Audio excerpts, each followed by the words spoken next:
Hello everyone! Day 30 na po tayo sa ating 60K Ipon Challenge.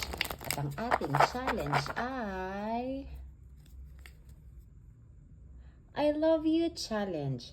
Dahil love kita, gusto kitang batiin ka ng 143. Kaya 143 pesos ang ihulog mo sa Ipon Box.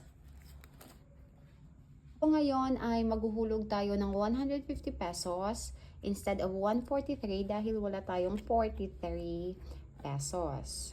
Ito na yung ating 150 pesos.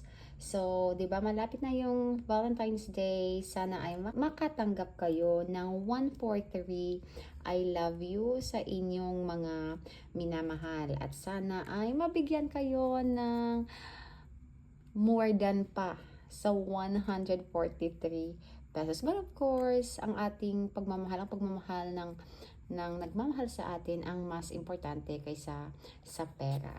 So, ito na, ihulog na natin.